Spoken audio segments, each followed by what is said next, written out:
Boxingego here. If you like this video, make sure you hit the like button and also subscribe to the channel and hit the bell icon on the top of your screen to get notified when the latest new content drops.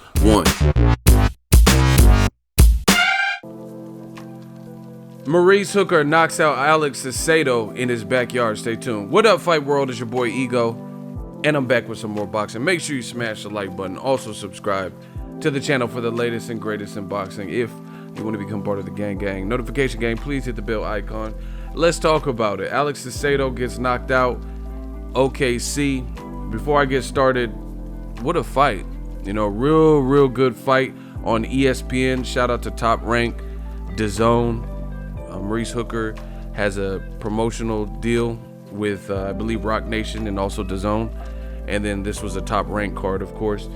Errol Spence was in the house. You know, Maurice Hooker is from Dallas also. Errol Spence is from Dallas, so same age group, same region.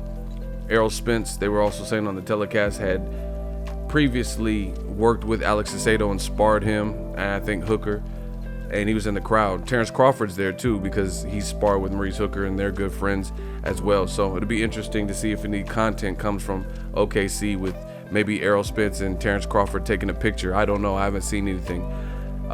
Shout out to the Warriors in this fight. You know, the main event combatants, Alex Saucedo and Maurice Hooker. This was a real good fight. I enjoyed it. Alex Saucedo got stopped. It was a rightful stoppage in the 7th round.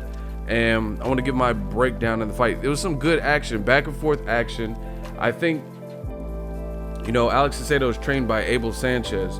And this is another L for Abel SANCHEZ's stable. Golovkin recently lost to Canelo. Murat Gassiev lost to Usyk, who's, you know, on pound for pound list, fighter of the year. You know, and this was a good fight. Alex Saucedo trained by Abel SANCHEZ. But I noticed a pattern with a lot of Abel SANCHEZ fighters is it's just like Freddie Roach 2.0. A lot of them are offensive minded. And Alex Saucedo reps Mexico and stuff like that. And I know Abel SANCHEZ came up with the coin phrase with Golovkin, the quote-unquote Mexican style.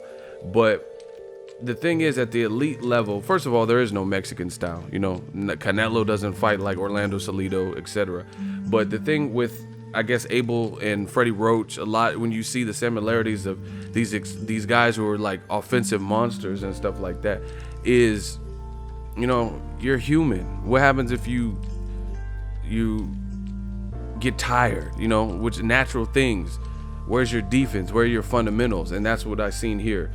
Early on, Maurice Hooker, I think, made some mistakes. He got caught in the 2nd round and he got put on his butt. He got floored. But it looked like he composed himself pretty well. He did get knocked down. So that was a 10-8 round in round 2. You know, and then it was good competitive back and forth action.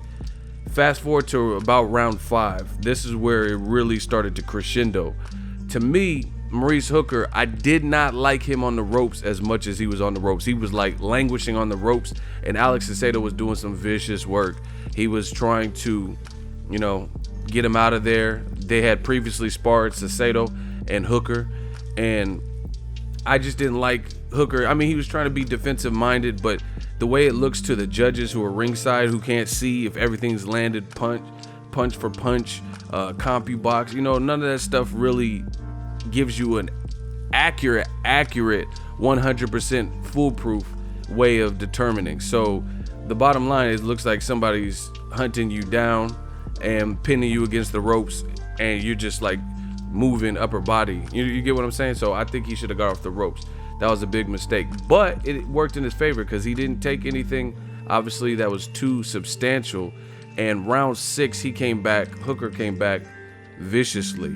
He was landing some 1-2s that were rocking Alex Saucedo's head back, some body attack, you know, that was vicious. And I really believe that Hooker's investment to the body paid dividends, because Saucedo, to me, he blew his wad, pause. Because when he was pinning Hooker to the ropes, he let a lot of punches fly, and Hooker was, you know, I guess, you know, I'm complaining about it, but at the end of the day, I guess he was defensively enough sound, or sound enough defensively, that he didn't take any major inflictions or anything. So he was able to come up out of that. Meanwhile, Saucedo, is probably tired from throwing a lot of punches, and then he's getting hit with accurate pinpoint shots and body work. Great, way to use somebody's aggression against them. Invest in the body, and I like seeing that from a younger fighter like Hooker, a young champion. Go to the body. You got this aggressive guy, slow him the fuck down, because you're not going to take his heart. But in round 6, I think was a turning of the tide. On top of Saucedo kind of punching himself out, he was getting beamed with some hard stinging shots, and he was like, he even got his reaction time I didn't like. I don't know if fatigue was setting in, the accumulation of body shots. He just didn't look good in round 6. Even when the bell rang, it was like ding ding, and he got caught like, with like a buzzer beater 2-piece, like pop pop, in his head. He just moving and swaying and, buckled a little bit. And then in the 7th round, Hooker just put it on him and just put some steam on his shots, and he caused a knockdown. And Saucedo showed heart, got back up, and he was just getting pegged with hard shots. 1-2, 1-2, bow bow. It was kind of looking like when Ivan Drago. I'm not trying to do too much. I just keep thinking of that 1-2, bow bow bow. When Ivan Drago was hitting Apollo Creed and he wasn't responding right. So I don't want to hear anything. The stoppage was definitely a rightful stoppage because Saucedo wasn't really responding well. It looked like it was going to get worse before it got any better. He looked gassed. He looked exasperated, and he was just taking big shots with no response to him. He wasn't punching back. He's not really a known defensive guy. But all in all, it was a very good fight, very meaningful fight, and it was a courtesy to watch this. I enjoyed it. Hooker, I had questions because I've seen good performances, but I think he was on the Andre Ward versus Kovalev. It might have been that particular card. He fought somebody, and he didn't look that great. And I was just like, man, okay, so I still have more questions. And I know Terrence Crawford was vouching for Hooker after the sparring with him. He said this guy will be a world champion. But, everyone has an off night. I think Hooker, he buckled down and he did what champions do. He showed he wanted to retain that strap. And, he looked impressive. To stop Saucedo, who was like coming forward and wrecking ball and combination and hurt him first, drew first blood. This was a very impressive performance to me from Hooker, and it's the type of meaningful confidence builder fights where you don't take too much damage, but you learn immensely from it. You can watch tape, see what you did. You came out of it with the W, see what you did, and it was just a really good fight. Really, really good fight. But certain things that I think Hooker can tighten up on. But it was a good fight. See, and this is what I'm talking about. I tell you guys all the time. I know some people get mad and say, ego, you like this style. That's why I implore all fighters to at least try to work on all around skills, fundamental skills, because you're going to have to tap into something when you become tired. When you grow tired, what are you going to do? What are you going to draw from? It's just like, let's say you go to a donation drive. If they take so much blood and you start getting lightheaded, then what's going to happen? You're going to pass out, So I look at it the same way with these fighters. You got to look at it in the sense of, if you have nothing to draw from, like basic skills and fundamentals, then what are you going to do? Everybody naturally flattens out at some point. It's just human nature unless you're on EPO or some type of PED.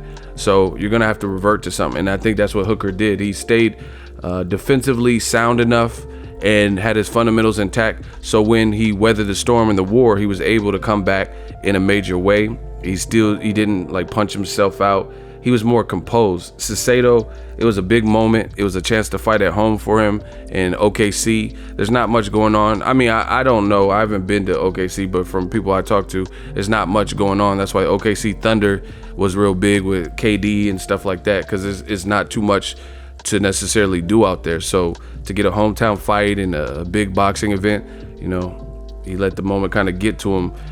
Abel Sanchez, another L. I think he has to instill some different things and different skills in the fighters, just like Golovkin losing to Canelo's, because Canelo's more well-rounded. It's that simple. Golovkin's a good fighter, silver medalist, but as you get older, you might not be able to pull the trigger like you did. So what are you going to revert convert to? What are you going to tap into? And that's what we saw. We saw the skills pay the bills. And, you know, if a guy can't necessarily get you out with will, then it's going to rely on the skill. Very good fight, though. Let me know what you guys think. Drop your thoughts in the comment section.